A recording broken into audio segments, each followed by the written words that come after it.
एक लड़का जो कैंसर से पीड़ित था, उसने अपना पूरा जीवन घर के अंदर ही गुजारा था, जिसकी देखभाल उसकी माँ करती थी। एक दिन वह बाहर जाना चाहता था। उसकी माँ हिचकिचा रही थी लेकिन अनिच्छा से मान गई। वह हमेशा घर पर रहने के कारण और ज्यादा बीमार महसूस करता था और वह यह जानती थी।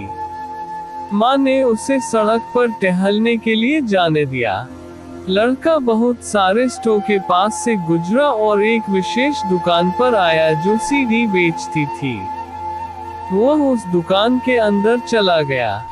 उसने वहां अपने जीवन में अब तक देखी सबसे सुंदर लड़की को देखा और उसे तुरंत महसूस हो गया कि वह उससे प्यार करता है। यह पहली नजर के प्यार का एक क्लासिक मामला था। वह उस डेस्क तक गया जिसके पीछे वह काम कर रही थी।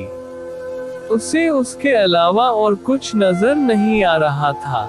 लड़की ने उसकी तरफ देखा और सुंदर सी मुस्कान बिखेरते हुए बोली, क्या मैं आपकी मदद कर सकती हूँ? उसने बड़ी मधुर आवाज में कहा। वह बस उसी समय उसे गले लगाना चाहता था, लेकिन वह कुछ सोचकर बोला, मैं एक सीडी खरीदना चाहता हूँ। उसने एक रैंडम सीडी उठाए और लड़की को भुगतान किया।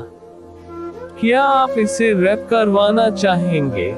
लड़की ने उससे एक बार फिर सबसे प्यारी मुस्कान बिखेरते हुए पूछा। उसने सिर हिलाया और वह अपनी जरूरत का सामान लेने चली गई। वह वापस आई, सीडी लपेटी और वह ले गया और चला गया।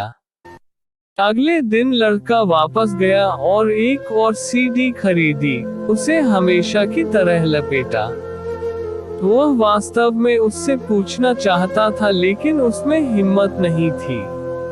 लड़के ने अगले कुछ हफ्तों तक यही क्रियाएं दोहराई। उसने हर सीडी को अपनी अलमारी में रख लिया। माँ को इस बारे में पता चला तो माँ ने उससे बस लड़की को बाहर खाना खाने ले जाने के लिए पूछने के लिए कहा।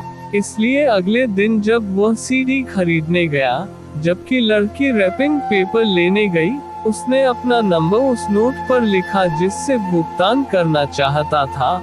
वो नोट उसे देकर और बाय बोलकर वो वहां से चला गया।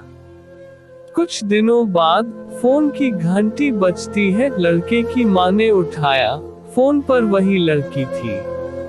वह लड़के से बात करना चाहती थी। माँ ने रोते हुए लड़की को बताया कि पिछले हफ्ते उसका निधन हो गया। बाद में माँ अपने बेटे को याद करना चाहती थी, इसलिए उसने उसके कमरे में जाकर उसकी अलमारी खोली। वहाँ उसे सभी बंद सीडी मिली। उसने एक सीडी खोली तो उसमें एक नोट छोटी लिखी हुई चिट्ठी था, जो उसी लड़की की तरफ से था। नमस्ते, मुझे लगता है कि तुम बहुत प्यारे हो। क्या तुम मेरे साथ बाहर जाना चाहते हो? उसने एक और सीडी खोली। उसमें कागज का एक और टुकड़ा था और अगली सीडी, फिर एक और सीडी में भी यही बात थी। दोस्तों, जिंदगी बड़ी धोखेबाज है, इसलिए अपने अंदर के जज्बात कभी मत दबाए। जब भी मौका मिले अपने चाहने वालों को अपने दिल की बात खोलकर बताए। उम्मीद करता हूँ आपको यह कहानी पसंद आई होगी।